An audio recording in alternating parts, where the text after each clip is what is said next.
ஆமாங்க, நான் சீதா தான். இனிமே அந்த பேரை சொல்லித்தான் எல்லாரும் என்ன கூப்பிட்டாகணும். இடையில ஒரு பேரு வந்துச்சுங்களே. என்னது? மலடி மலடின்னு எல்லாரும் என்ன சொன்னாங்களே. இனிமே யாராவது என்ன அந்த பேரை சொல்லி கூப்பிட முடியுமா? நான் சீதா.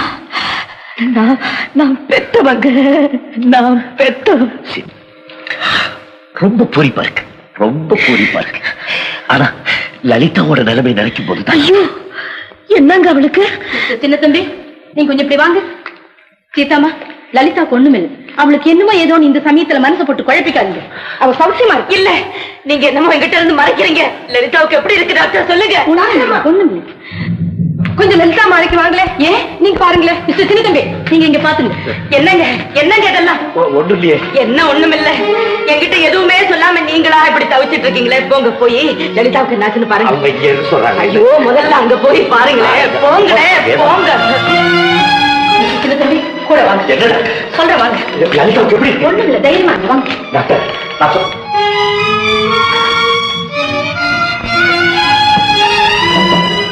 லலிதாவுக்கு குழந்தை பிறந்துடுச்சு. குழந்தை இறந்தேதான் பிறந்துருச்சு. அதனாலதான் இனிமே லலிதாவின் உயிருக்கு ஆபத்து இல்ல. இதுல ஒரு தர்ம சங்கடமான நிலைமை என்னன்னா, ஏற்கனவே பலகீனம் அடைஞ்சிருக்க லலிதாவின் உடம்பு இந்த கடுமையான பிரசவத்தினால ரொம்ப ரொம்ப பாதிக்கப்பட்டிருக்கு. அதை பத்தி ஒண்ணும் கவலைப்பட வேண்டாம். உடம்பு தேர மாத்திரை மருந்து டானிக் கேளமா இருக்கு. அதோட சத்தான ஆகாரங்களை கொடுத்து அவ உடம்ப தேத்திடலாம். ஆனா அவ உடம்ப விட அவ இதயம் ரொம்ப பலகீனம் அடைஞ்சிருக்கு. எந்த ஒரு சின்ன அதிர்ச்சியை கூட தாங்கும் சக்தி இப்ப அவ இதயத்துக்கு கிடையாது. சின்ன அதிர்ச்சியை கூட தாங்க முடியாதுன்னா அவளுக்கு குழந்தை இறந்து போன சமாச்சாரம் இந்த நிமிஷம் வரைக்கும் தெரியாது. அவளுக்கு இன்னும் மயக்கம் தெரியல. ஏன் டாக்டர், மயக்கம் தெளிஞ்ச உடனே குழந்தை இறந்து போச்சுன்னு சொன்னா என்ன ஆவா? அந்த அதிர்ச்சியை தாங்க முடியாம அடுத்த நிமிஷமே அவ போயிடுவா.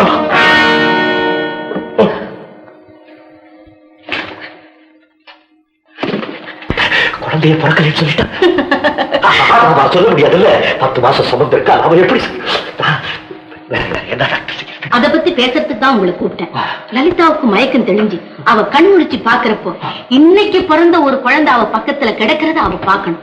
அவ உடம்பு தேறி எந்த அதிர்ச்சியும் தாங்கக்கூடிய சக்தி அவ இதயத்துக்கு வரும் வரை. இத்தனை வருஷம் கழிச்சு பிறந்து என்னுடைய குழந்தை இறந்து போச்சுன்னு நானு, நீங்க, என்னுடைய மனைவி 3 பேரும் லலிதா கிட்ட சொல்லிக்கிட்டே இருக்கணும். அதத்தான டாக்டர் சொல்ல வர்றீங்க?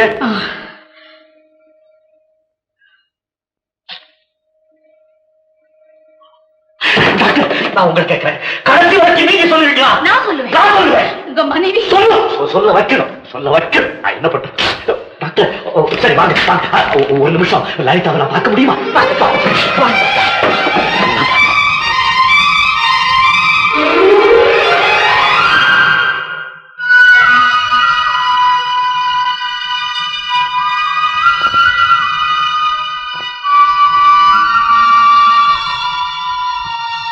டாக்டர், லலிதா இப்பவே மயக்கம் தெளிஞ்சிருச்சுன்னா?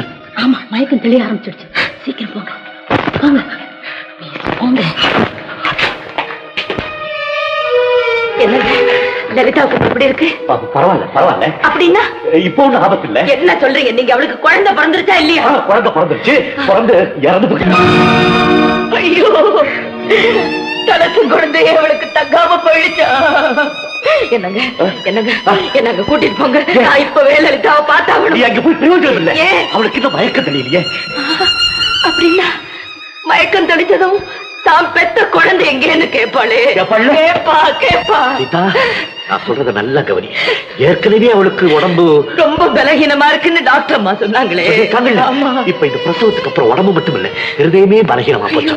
என்ன சின்ன அதிர்ச்சி அவளால தாங்க முடியாம இப்ப இந்த குழந்தை இறந்த செய்தி கேள்விப்பட்டான்னா அவளுடைய உயிருக்கே ஆபத்து வந்துடும் டாக்டர் சொல்றாங்க. இப்ப இதுக்கு நாம என்ன செய்ய போறோம் அதை கேட்கறதுக்காக தான் அவங்ககிட்ட வந்திருக்கேன். இதுக்கு என்னங்க இவ்வளவு யோசனை? அவ மயக்கம் தெளியறதுக்குள்ள நம்ம குழந்தை கொண்டு போய் அவ பக்கத்துல போட்டு அவ கண்டு முடிச்சு பார்த்ததும் இதுதாண்டி அம்மா உன் குழந்தைன்னு சொல்லிட்டா சரியா?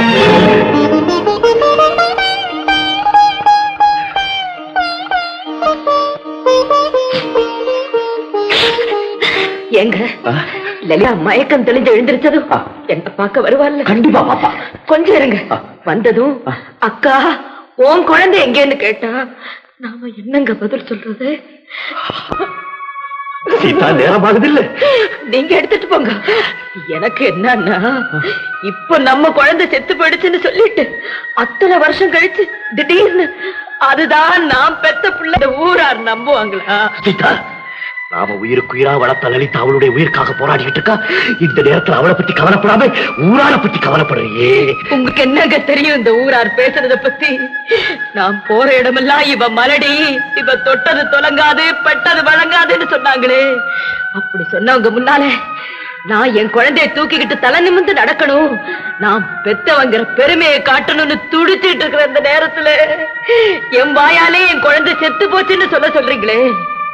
இத பாருங்க, நான் பெறாததுக்கு முன்னால இந்த உலகமெல்லாம் என்ன மலடின்னு செச்சு, நான் பெத்ததுக்கு அப்புறம் நீங்களே என்ன மலடியா இருக்க சொல்றீங்களே. என்னங்க, பல வருஷங்களுக்கு இல்ல, காலத்துக்கும் இந்த குழந்தை லலிதாகிட்டே இருக்கட்டும்.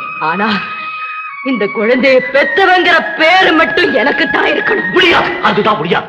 நீ குழந்தைய கொடுக்காச்சு போனாலும் பரவாயில்லை, இந்த குழந்தைய பத்தது லலிதாங்கிற பேரை நீ கொடுத்துதான் செய்யணும். என்னால முடியாது, முடியாது. நான் கடைசியா சொல்றேன், நாம குழந்தைக்கு குழந்தையா வளர்த்த லலிதாவினுடைய உயிரா இல்ல நீ பெத்தவங்கிற பேரா? ஐயோ, எனக்கு பேரும் வேண்டாம், புகழுங்க.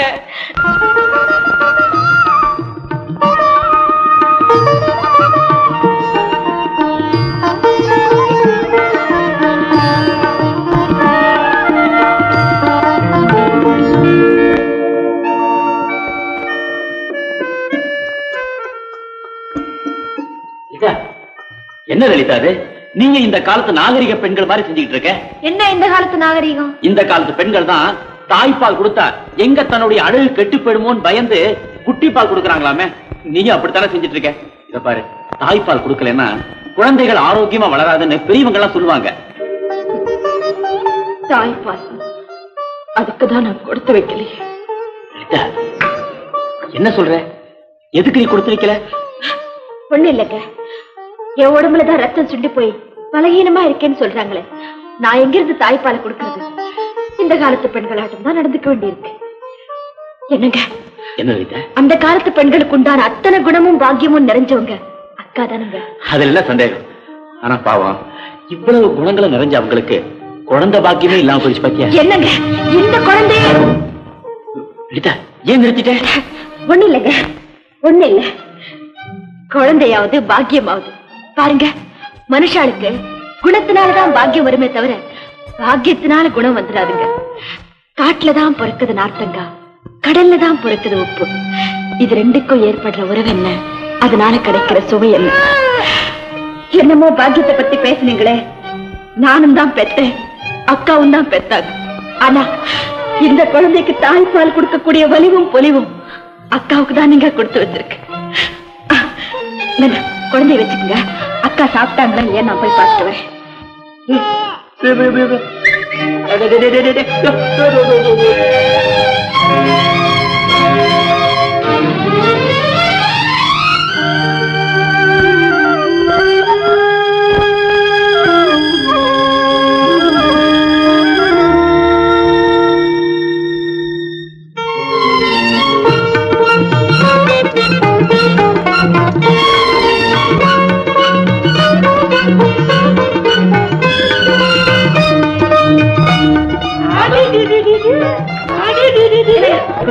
இப்பதான் விளையாட ஆரம்பிச்சிருக்கா, அதுக்குள்ள நம்ம கிட்ட இருந்தா விளையாடிட்டு தான் இருப்பான். இவனுக்கு அக்கா தான் சரி, போட்டு அமுக்கி தூங்க வச்சுடுவாங்க. கொடுங்க.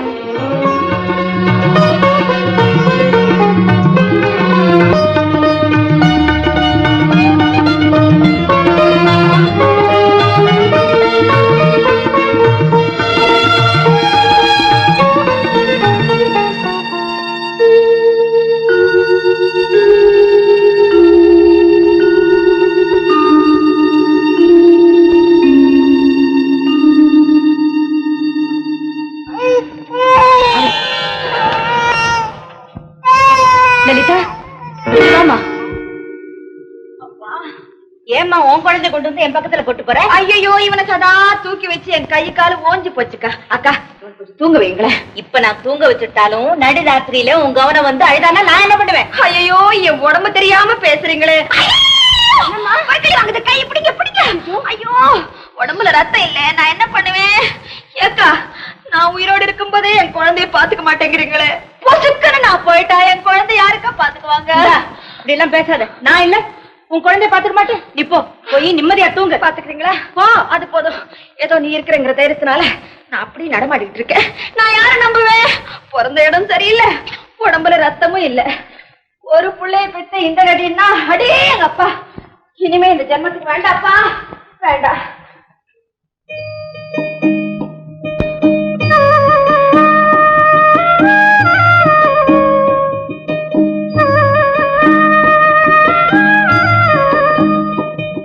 பாத்தியா, குழந்தைய நானே தூக்கிட்டு வந்துட்டேன். ஐயோ, உங்ககிட்ட யார் குழந்தைய கொடுத்தது? கொடுப்பாங்களா? அன்னிக்கிட்ட நானே தூக்கிட்டு வந்துட்டேன். அப்புறானே, நான் ஆடாத நாடகம் எல்லாம் ஆடி போடாத வேஷம் எல்லாம் போட்டு குழந்தைய அக்கா கிட்ட விட்டு வந்தா நீங்க போய் பொசு பொசுன்னு தூக்கிட்டு வரீங்களே. ஆமா, நீ எதுக்கா நாடம் போட்டு பிள்ளைய விட்டு வந்த? இது இல்ல எல்லாத்தோட கஷ்ட பிள்ளையா இருக்கு. வாங்க, எத்தனையோ வருஷத்துக்கு அப்புறம் அக்காவுக்கு குழந்தை பிறந்தது. அது இது ஆயிடுச்சு இல்லையா? ஆமா. இப்ப என் கையில குழந்தை இருக்கிறத பார்த்தா தன் கை வெறுங்கையா போச்சுங்கிற ஏக்கம் அக்காவுக்கு வந்தது இல்லையா? ஆமா லலிதா, எனக்கு இப்பதான் புரியுது. இவ்வளவு சொல்ல வேண்டியிருக்கு. பண்ணாங்க இத கூட போய் அன்னிக்கிட்ட முதல்ல கொடுத்துரு.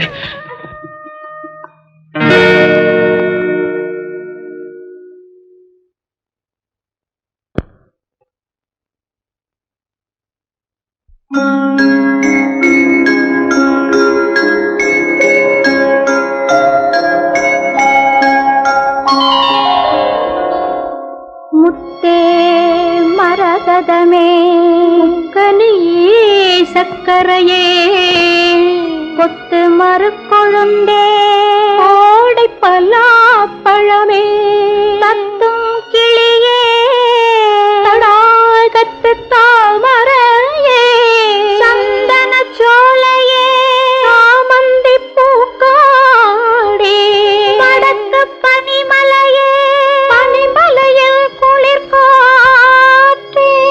குளிர்காற்றில் சலசலக்கும் ஓடை இளம் தண்ணீரே குலம் காக்க வந்தயங்கள் கோமகனே தாலேலோ தாலே தாலேலோ பிள்ளை கலி தீர பிள்ளை கலி தீர உன் அன்னை வந்து சேர்ந்தாள். உன் அன்னை குறை தீர நீ பின்னே வந்து சேர்ந்தாய். பிள்ளை கலி தீர உன் அன்னை வந்து சேர்ந்தாள்.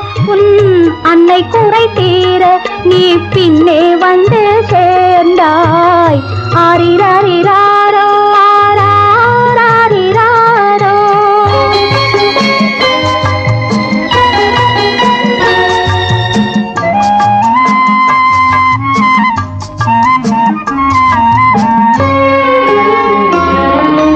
நெஞ்சுக்குத்தான் தெரியும் அது நினைத்திராத நேரம். கண்ணுக்குத்தான் தெரியும் அது காத்திராத காலம். நெஞ்சுக்குத்தான் தெரியும் அது நினைத்திராத நேரம். கண்ணுக்குத்தான் தெரியும் அது காத்திராத காலம்.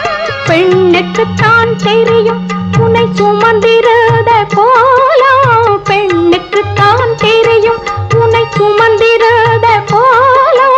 பிள்ளைக்குத்தான் தெரியும் அன்னை மனதில் உள்ள பாசம்.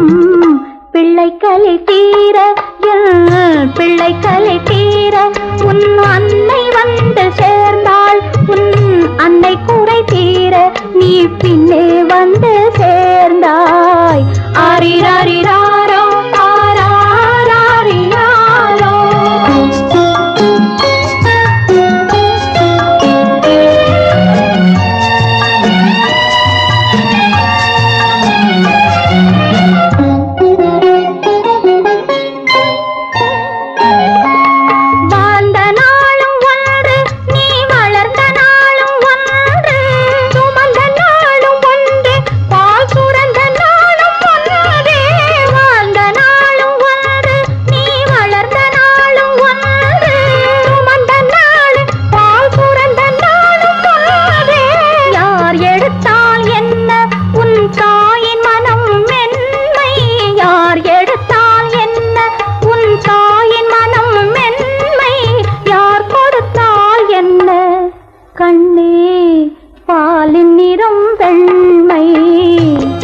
தந்த முத்து இது தெய்வம்